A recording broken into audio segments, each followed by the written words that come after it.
So during the Christmas season, lots of people like to watch very exciting specials with their families. Having movie nights next to a toasty campfire with hot cocoa, but except if you're Floridian, like myself. We just have martinis by the pool, and, we hope we can see Santa flying by.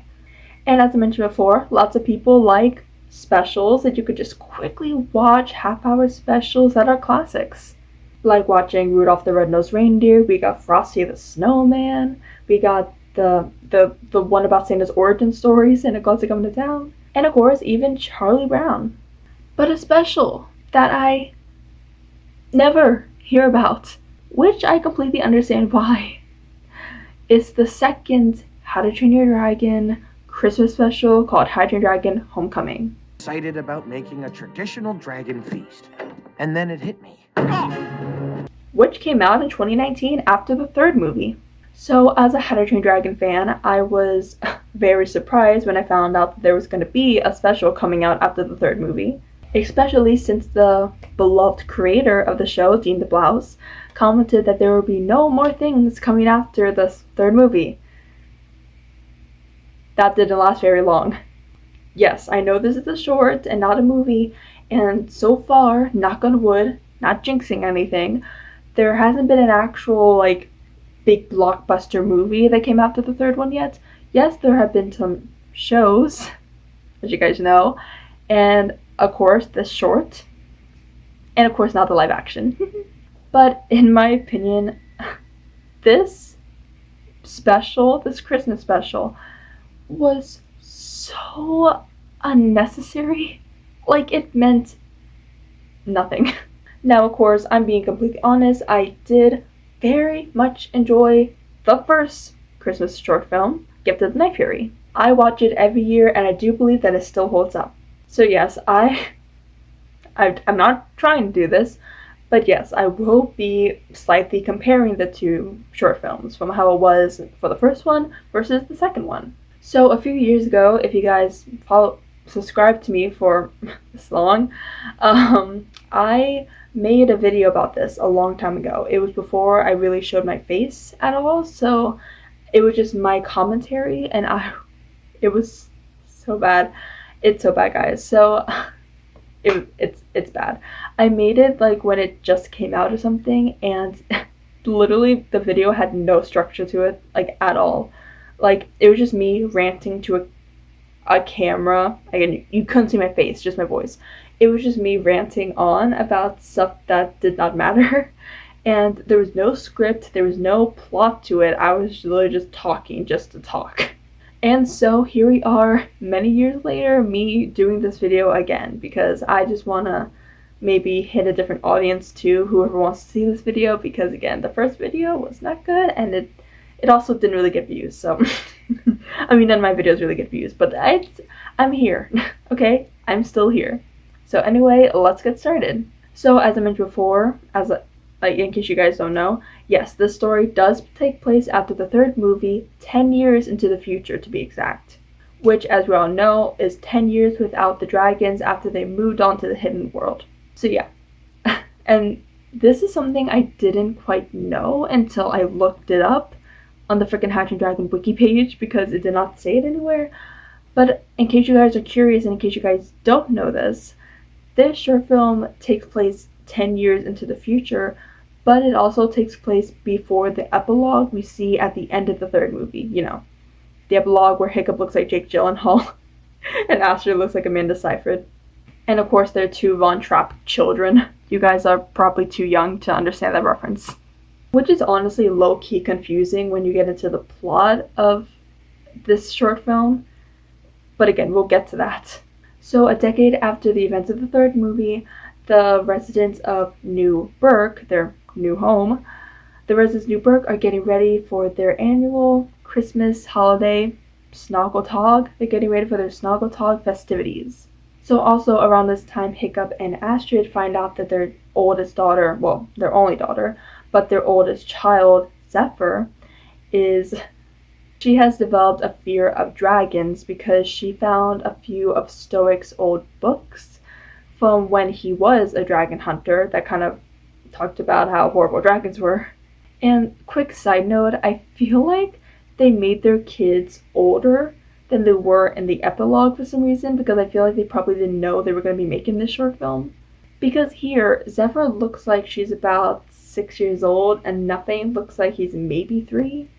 And again, that's something I had to look up on the freaking How to Dragon Wiki. I know they're not just going to be saying their names in the short film, but it's just weird. Like, by the way that they talk and act in the short film, I would have sworn that Zephyr was like 8 years old and Nothing maybe 5.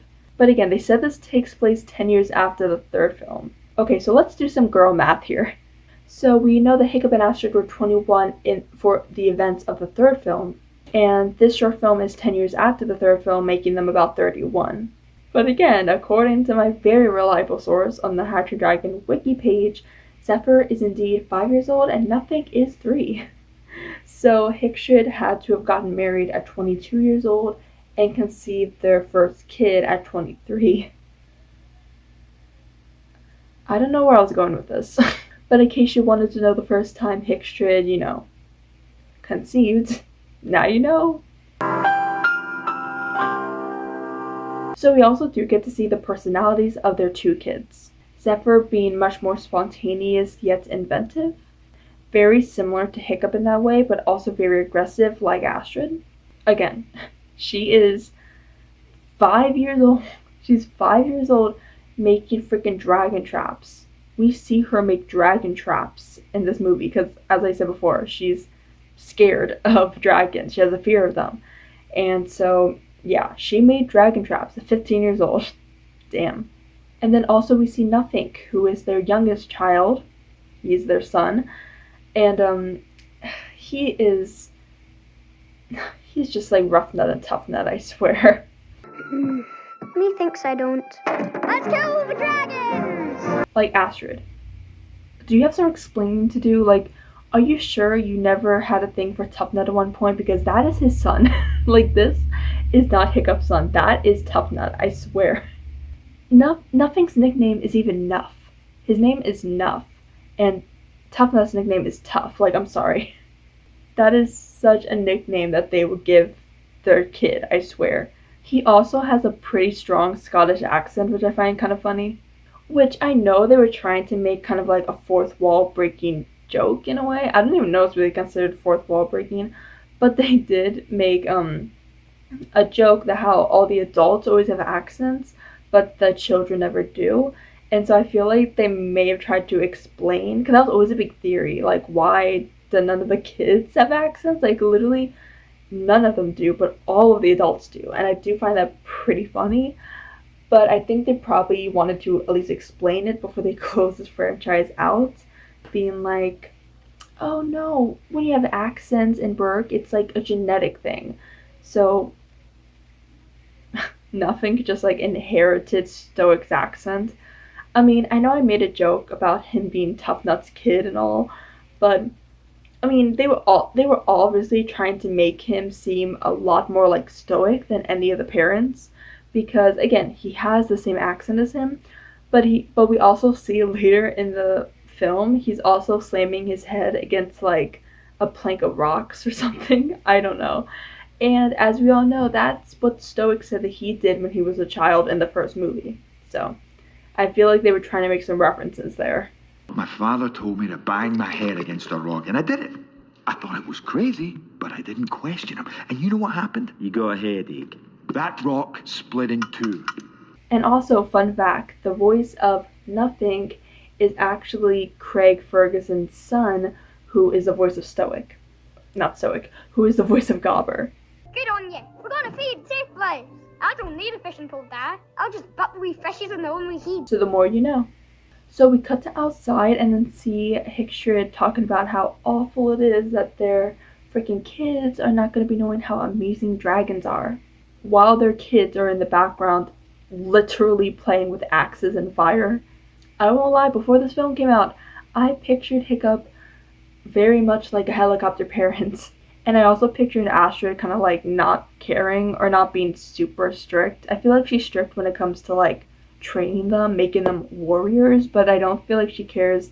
I shouldn't say she doesn't care because that's kind of messed up, but I feel like she isn't overly cautious when it comes to safety. I feel like if they cut their leg, she's like, here's a bandage. You got me! Kid can take a hit. But they literally don't give a crap in this scene, guys. They don't give a crap. Like, they are being spontaneous and doing whatever. And I feel like they did this for comedic purposes, just to kind of be like, picture being with their kids, like how crazy it is having 2 kids.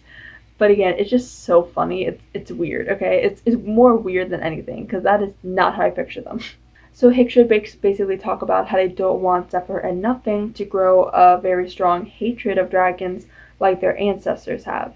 So Astrid suggests bringing back the Snoggletog pageants and centering it around the time Vikings and dragons made peace. This situation alone also makes Hiccup very much miss Toothless. I honestly do like how we do get to see kind of a glimpse into Hiccup's mind about him missing Toothless. But I feel like it's honestly a much bigger deal than people would think. Like, I'll explain in a second because, like, because Hiccup was nothing without Toothless. And I know that sounds like a big thing. And I'm not saying that he is nothing, but when you look at his point of view, he thinks that he was nothing without Toothless. And it was confirmed in the 3rd movie.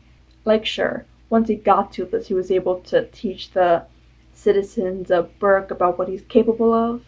But for Hiccup's point of view, he thinks that Toothless did all that for him. Because of Toothless, his dad appreciates him.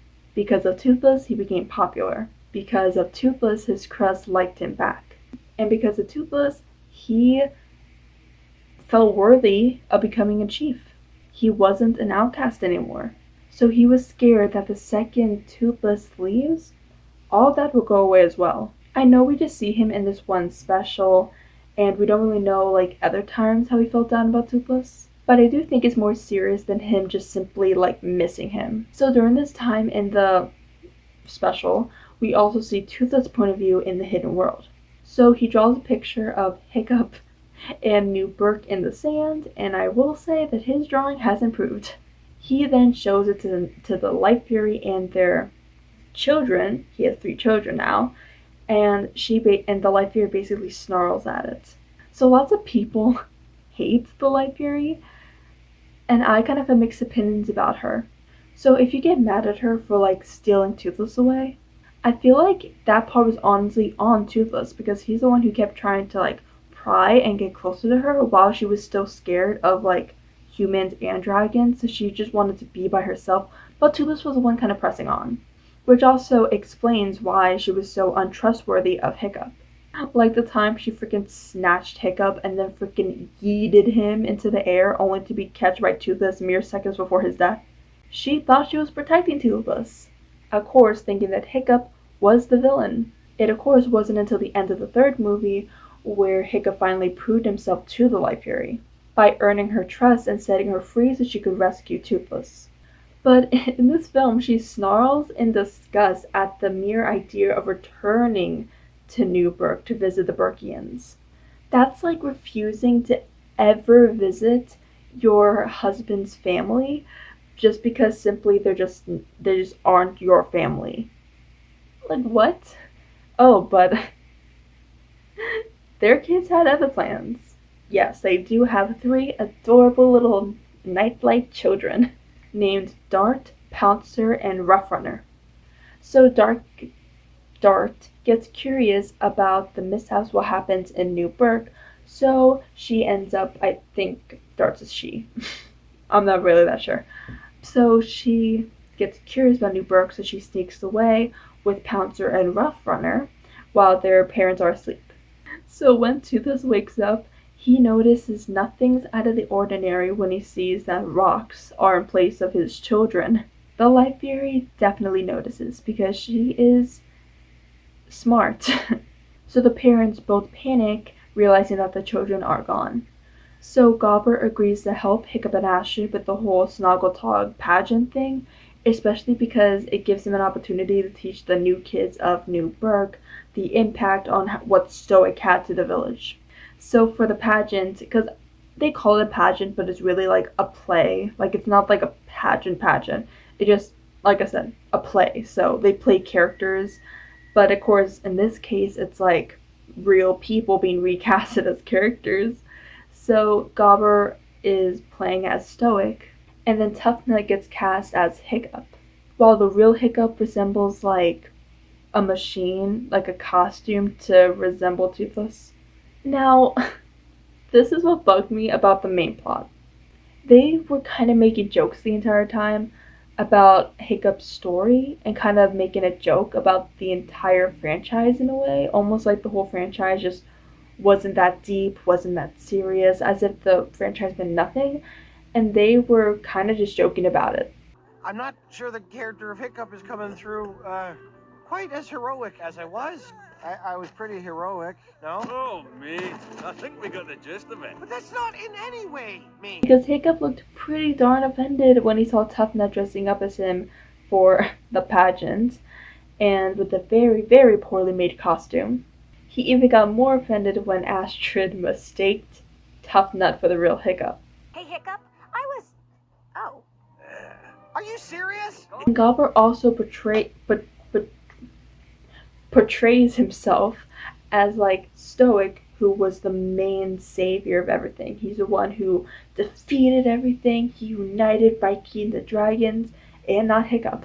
And yes, I know this was a joke. I know it's probably not that serious, but something about it just like bugged me. I really can't put my finger on exactly why. It just, I don't know. Because again, it's like when you watch the first movie for the first time, it's like it's so deep, it's so deep, it's so serious, it's so like so many things happen. It's like really dramatic at times. But now it's almost at that point where the franchise has been going on for so long, they could kind of make a parody of itself.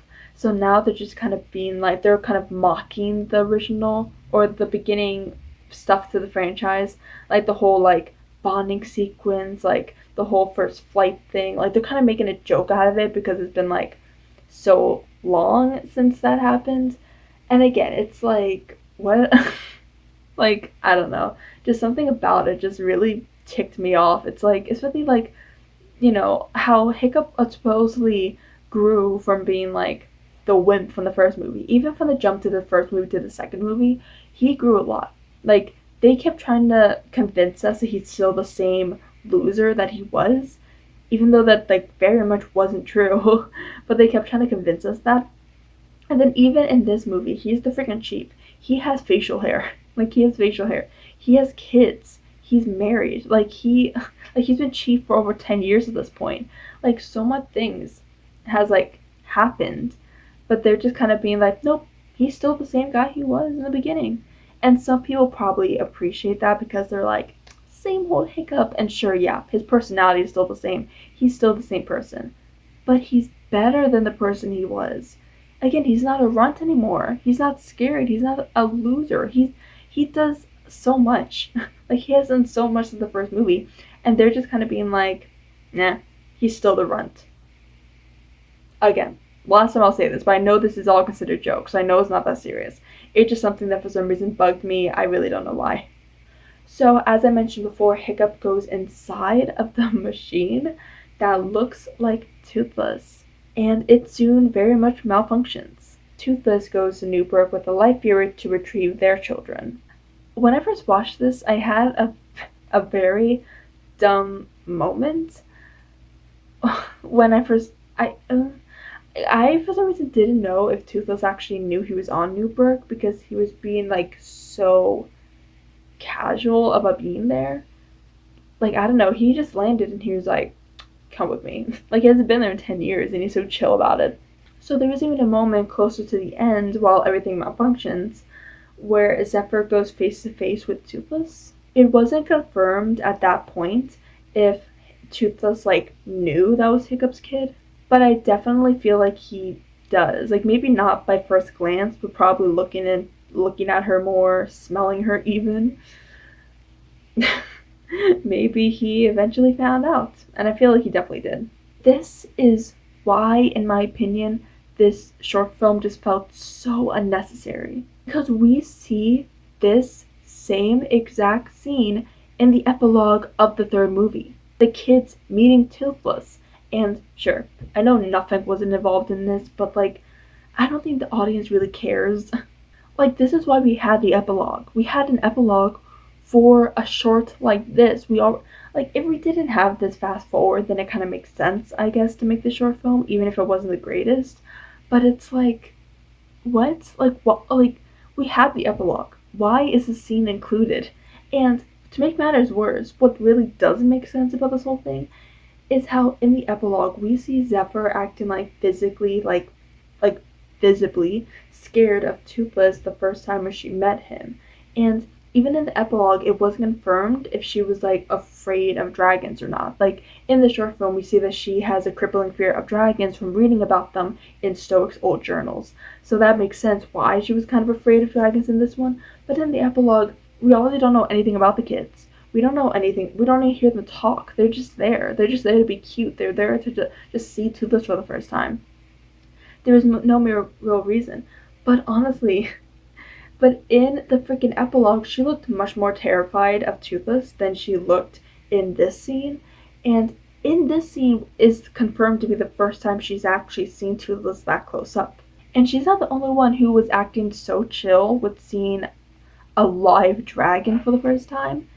It wasn't just that, it was Toothless as well. As we see in the epilogue of the third movie, that he looks like he almost turned feral, which makes sense, of course, because he's been in the wild for about 10 years at that point. But then apparently in the logic of this short film, it's basically been confirmed that he's seen humans about a few months earlier. Why does he look like more feral in the epilogue than he looks in this short film? People also complain about this short film because Toothless never actually stopped by to say hi to Hiccup. He just went to get his kids and then he flew off again. And then Hiccup luckily was able to see him by chance. Which is honestly the whole, like, they probably did this because this was the whole reason why they went off to the hidden world in the epilogue. Because Astrid does state at the end saying that it's time for them to give them a visit. Another reason why lots of people do not like the Light Fury. Because they think that she's the one who's like not letting Toothless see Hiccup. So first, let me start off with saying some pros, because there are some pros about the short film, not all cons. So I do adore that we actually get to see Hickstrid as an actual married couple for once, calling each other very old-fashioned, cute pet names. And the same goes with Toothless, minus the pet names. I also do kind of like how we do see Hiccup's kids being terrified of dragons, and that they want to stay far away from dragons, while we see Toothless kids being the total opposite, to the point where they actually go to Newburgh out of curiosity because they really want to see humans. So it was kind of cool to see the different sides of that, to see the terrified humans to the very friendly dragons. And of course, I do very much enjoy how most of the cast came back for the short film one final time, minus TJ Miller as Tough Nut, because, you know, he wasn't able to be in the third film either. Instead, played by Justin Rebel, who, like I said before, also voiced him in the third movie. And honestly, he did such a crazy TJ Miller impression that, like, I didn't even know. Like, I recognize voices very easily in movies, but for him, I did not know. Like, I couldn't tell. So he did a really good impression. And of course, instead of having Jonah Hill, who is the voice of Snathot in all the movies, we got Zach Perlman, which this is a very hot take, okay? A very hot take. But this is actually my favorite Snothout voice actor. He voices Snothout in Race to the Edge, and he did a freaking amazing job of voicing him in Race to the Edge. He freaking did phenomenal at it. Like, I freaking would take Zach Perlman any day. But of course, I like Jonah Hill as Snothout too, so I'm fine with either. Unfortunately, Eric, son of Eric, wasn't in the short film. Neither was Volka, and I don't think Refna was in it either. But I heard the reason for that, which is so funny and very unfortunate. But I heard the reason for that because apparently the animators accidentally deleted the models for Volka, Eret, and Ruffnut. And so they didn't want to be bothered to animate it again, which, I'm not gonna lie, I do agree with them. Like, that would be such a hassle to freaking animate them for one freaking silly short film. Yikes. So if we are comparing these specials to the first Christmas special and this Christmas special, it's night and day. It's night and day. Let me explain why. Because, in my opinion, Gift of the Night Fury was very necessary. So as we all know, it deals with Hiccup feeling very guilty that Toothless can't fly on his own. So he builds him a tail fin, which makes Toothless not need assistance while he flies, so that he can be with the other dragons during mating season. Hiccup, of course, gets anxiety with the fact, wondering if Toothless was only with him because he could not fly. Now that he can, he fears that he won't come back. The first time in the whole franchise that we really see his abandonment issues.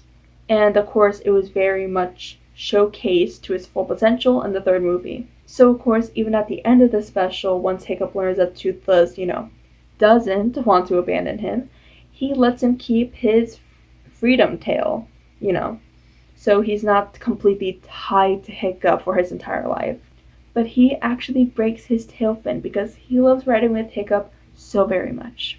I feel like this part in particular, solved a lot of misconception in the Dragons fandom, with me included. Because if I never heard of this short film, and if the short film never existed, I honestly probably would be one of those people who assumed that Toothless was only with Hiccup because he could fly, at least at the start. And sure, of course he did over time see him as a friend, but I feel like the desire of him flying kind of overpowered that anyway. But I feel like Gift of the Night Fury squashed any doubt that anyone had about that. He actually admitted that he actually now only enjoys flying with Hiccup. So in my opinion, I feel like this was a very important piece to the How to Train Your Dragon arc. I should also briefly mention about a follow-up short that came after How to Train Your Dragon Homecoming called Snoggletog Log, which I honestly feel like a lot of people don't know about, so I'll just briefly talk about it. So basically, it's a Yule log that's a half-hour special. So a Yule log is basically essentially just like when the camera is on a tripod, so to speak, hypothetically, is on a tripod, so there's only one frame, while characters kind of sometimes randomly come in between the camera and kind of do stuff and then leave again. I can't really explain it.